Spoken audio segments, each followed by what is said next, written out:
सिर्फ खंजर ही नहीं आंखों में पानी चाहिए, ऐ खुदा दुश्मन भी मुझको खानदानी चाहिए। सिर्फ खंजर ही नहीं आंखों में पानी चाहिए, ऐ खुदा दुश्मन भी मुझको खानदानी चाहिए।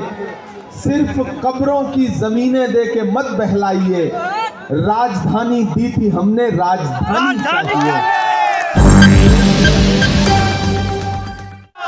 बहुत दिन से सोच रहा था कि कभी आपके इलाकों में आऊंगा, आपसे गुफ्तगू करूंगा, आपसे बातचीत करूंगा। आज आया भी हूं तो एक चुनावी मौके पे आपसे बातचीत करने के लिए आया हूं। आपके चहेते नेता, आपके चहेते कैंडिडेट और जिनसे आपका एक बड़ा पुराना सा रिश्ता है, ऐसे भाई हारून यूसुफ साहब, जिन्हें कांग्रेस पार्टी ने फिर से अपना नुमाइंदा बना करके आपके बीच में भेजा है, उनके लिए आपसे अपील करने आया हूं। यहाँ दाहिनी जानिब से लेकर के पीछे तक जो हमारे नौजवान साथी यहाँ खड़े हैं, जो बुजुर्ग खड़े हैं, मैं थोड़ी देर आपसे गुफ्तगू करूंगा और कोशिश करूंगा कि आपसे थोड़ी संजीदा बातचीत कर सके। मेरे भाई, सिर्फ खंजर ही नहीं आंखों में पानी चाहिए, सिर्फ खंजर ही नहीं आंखों में पानी चाहिए, ऐ खुदा दुश्मन भी मुझको खानदानी चाहिए। सिर्फ खंजर ही नहीं आंखों में पानी चाहिए, ऐ खुदा दुश्मन भी मुझको खानदानी चाहिए। सिर्फ कब्रों की जमीनें दे के मत बहलाइए, राजधानी दी थी हमने, राजधानी चाहिए। आने वाली 5 तारीख को आपको घरों से बाहर निकलना है और न सिर्फ बल्ली मारान के मुस्तकबिल का फैसला करना है, बल्कि दिल्ली के मुस्तकबिल का भी फैसला करना है। यह चुनाव बहुत जरूरी चुनाव है। अगर आपको लगता है कि यह सिर्फ एक एमएलए चुनने का चुनाव है तो आप गलतफहमी के शिकार हैं और छोटा सोच रहे हैं। दरअसल इस चुनाव पर पूरे मुल्क की नजरें हैं। एक तरफ वो लोग खड़े हैं जो 2013 से और 2025 तक, याद करिए, जंतर मंतर हो या रामलीला मैदान हो, आरएसएस के इशारे पर बुला करके बिठाए गए अन्ना हजारे हो या अरविंद केजरीवाल और मनीष सिसोदिया हो, वो आंदोलन चल रहा था, लोकपाल आंदोलन, भ्रष्टाचार के खिलाफ, और भला बुरा किसे कहा जा रहा था, शीला दीक्षित जी को और डॉक्टर मनमोहन सिंह साहब को। मैं जहां खड़ा हूं मुझे पता है ये दानिश्वर लोगों की सरजमीन है, ये कारोबारी लोगों की सरजमीन है। जितने लोग यहां मौजूद हैं इसका 10 गुना लोग अपने घरों में हैं और मेरी आवाज उन तक पहुंच रही है। मैं थोड़ी देर के लिए आपसे मुखातिब हूं। मैं आने वाला था तो आज दिन में सोशल मीडिया पे एक वीडियो वायरल था जिसमें आपके मंत्री साहब हैं, मेरे हम नाम हैं तो मैं नाम क्या ही लूं, बस हम में और उनमें इतना फर्क है कि मैं मुसलसल बोलता रहता हूं, वो मुझे आज तक कभी बोलने में नहीं मिले, हमेशा चुप ही रहे।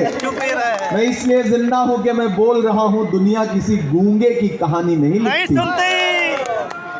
मैंने वो वीडियो देखा और उसके बाद मुझे लगा कि यहाँ के लोगों में गुस्सा है, चाहे वो कोरोना हो या उसके बाद के तमाम जो काम है उस सबको लेकर के मौजूदा हुकूमत के खिलाफ आप में गुस्सा है।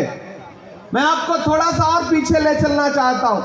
याद करिए 2013 में, 2014 में इस सदी के सबसे शरीफ प्रधानमंत्री डॉक्टर मनमोहन सिंह साहब के बारे में क्या क्या कहा था अरविंद केजरीवाल जी ने, मनीष सिसोदिया जी ने और उनकी पूरे झुंड ने। शीला दीक्षित जी जो आज हमारे बीच में नहीं है, उनके बारे में क्या क्या कहा था। आज डॉक्टर मनमोहन सिंह साहब पर्दा कर गए, वो बेचारे दुनिया से कूच कर गए तो पूरी दुनिया को उनकी शराफत की याद आई, पूरी दुनिया को लगा कि क्या शख्स था जो हमारे बीच से चला गया।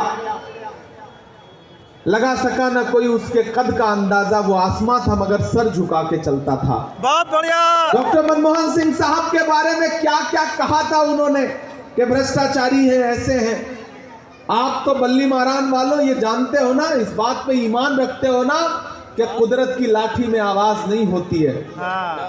वो अपने शरीफ बेटों का बदला लेती है तो बहुत खामोशी से लेती है। याद करो आरएसएस के इशारे पर किस तरह से डॉक्टर मनमोहन सिंह साहब को भला बुरा कहा था इन्हीं अरविंद केजरीवाल ने, इन्हीं मनीष सिसोदिया ने, और फिर कुदरत ने ऐसा बदला लिया कि डॉक्टर मनमोहन सिंह साहब के दुनिया से कूच करने से पहले उसी भ्रष्टाचार के आरोप में यही अरविंद केजरीवाल और इनकी पूरी कैबिनेट को जेल में लौटना पड़ा। यह है कुदरत का इंसाफ, जो कुदरत ने इंसाफ किया है। अब एक बार फिर वो आपके सामने आए हैं अपना काम गिनाने के लिए, वोट मांगने के लिए। मुझे जो यहाँ के कैंडिडेट हैं उन पे कुछ नहीं बोलना है, उनके मैं छोटे शिकार नहीं करता हूँ, बहुत बढ़िया, छोटे शिकार भी नहीं करता हूँ और मोटे शिकार भी नहीं करता हूँ। मुझे तो सूबे के मुख्यमंत्री से, पूर्व मुख्यमंत्री से बात करना है। आपने पिछले 2 चुनाव में झोलियां भर भर के वोट दिया है आम आदमी पार्टी को, बिना मांगे दिया है। लेकिन मुझे आपसे सवाल पूछना है कि जब दिल्ली जल रही थी दंगों में, जब आपके अंदर एक डर बैठाने की साजिशें की जा रही थी, तो क्या उस वक्त आपके सूबे का मुख्यमंत्री अरविंद केजरीवाल अपने घर से 2 कदम भी निकल करके पीड़ितों के साथ खड़ा हुआ? नहीं। ईमानदारी से बताओ मुझे, आपने आज तक कोई फैसला लिया है या नहीं लिया है? कश्मकश में है, सब एक किनारे रखिए, बस मैं आपसे सवाल पूछ रहा हूं, मेरे सवालों का जवाब दीजिए। क्या जब दिल्ली में, पूर्वी दिल्ली में, जहांगीरपुरी में आग की लपटें थी, लोगों की जान जा रही थी, मजलूम परेशान थे, दुकानें जलाई जा रही थी, तो कोई अरविंद केजरीवाल अपने घर से निकला लोगों के साथ खड़ा होने के लिए? नहीं निकला। घरों पर मौजूद धुएं के निशान हटाने के लिए कौन निकला? राहुल गांधी निकला। राहुल गांधी गया पीड़ितों के बीच में, उसने ये परवाह नहीं की कि उसकी सियासत का नफा होगा या नुकसान होगा। वो शख्स गया और आपके साथ खड़ा हुआ, आपके जख्मों पे मरहम लगाने के लिए। मुझे बताओ कि जब हाथरस में एक दलित बिटिया का बलात्कार हुआ, रात के 2 बजे उसकी लाश को बिना घर वालों की मर्जी के जला दिया गया, तो निकला कोई अरविंद केजरीवाल अपने घर से? नहीं निकला। निकले कोई मनीष सिसोदिया अपने घर से? नहीं निकले। निकले कोई नरेंद्र मोदी अपने घर से? नहीं निकले। नहीं निकले। कौन निकला? राहुल गांधी निकला और उन पीड़ित परिवारों के पास गया और उनको अपने सीने से लगा के कहा कि राहुल गांधी तुम्हारे साथ खड़ा है।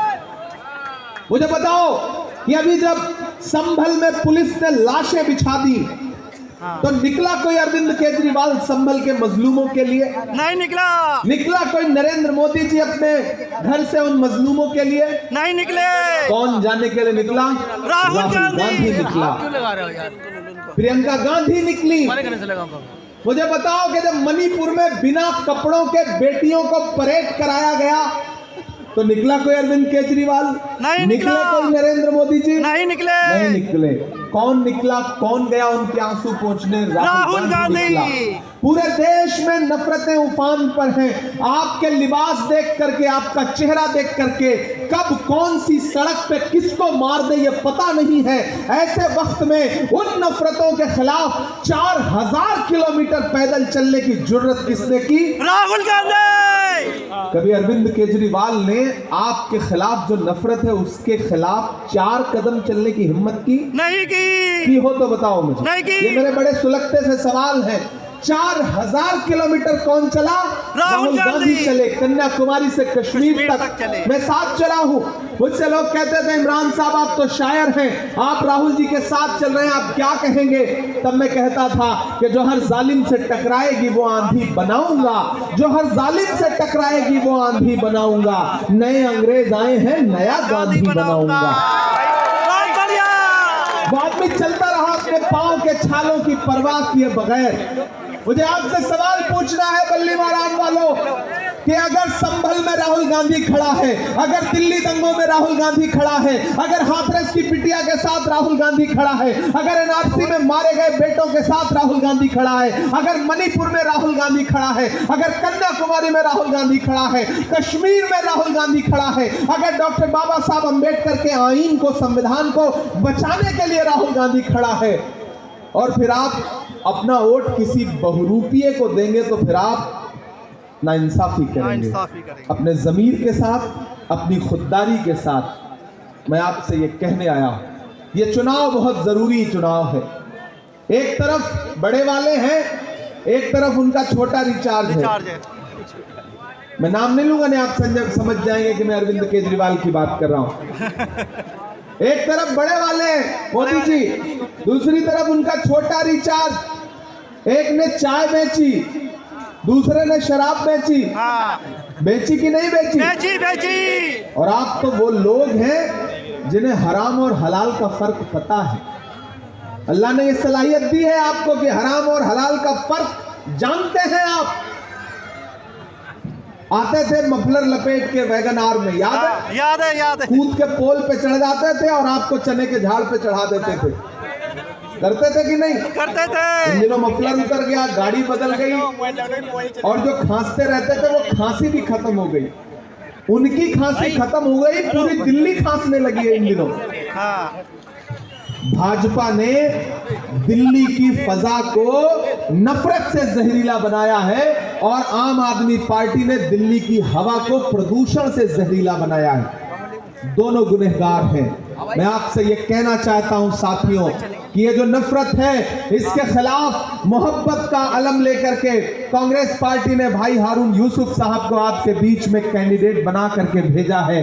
हारून यूसुफ साहब आपके अपने हैं। चिरागों के सफर में दबदबा हो आंधियों का, तो फिर अंजाम जुल्मत के सिवा कुछ भी नहीं होगा। यह दुनिया नफरतों के आखिरी स्टेज पर है, इलाज इसका मोहब्बत के सिवा कुछ भी नहीं होगा। वो मोहब्बत का संदेशा लेकर के आपके बीच में हारून यूसुफ साहब खड़े हैं। मैं आपका बेटा हूं, मैं आपका भाई हूं। देश की सबसे बड़ी पार्लियामेंट में, राज्यसभा में आपके मुद्दों पर लड़ता हूं, बोलता रहता हूं। मैं डरा नहीं, मैं झुका नहीं, कहीं छुप छुपा के खड़ा नहीं। जो डटे हुए हैं महाज पर, मुझे उन सफों में तलाश कर। ऐसा नहीं है कि हमें डराने की कोशिश नहीं की जाती, ऐसा नहीं कि हमें चुप कराने की साजिशें नहीं की जाती, ऐसा नहीं कि हम पे FIR नहीं किए जाते, सब किया जाता है।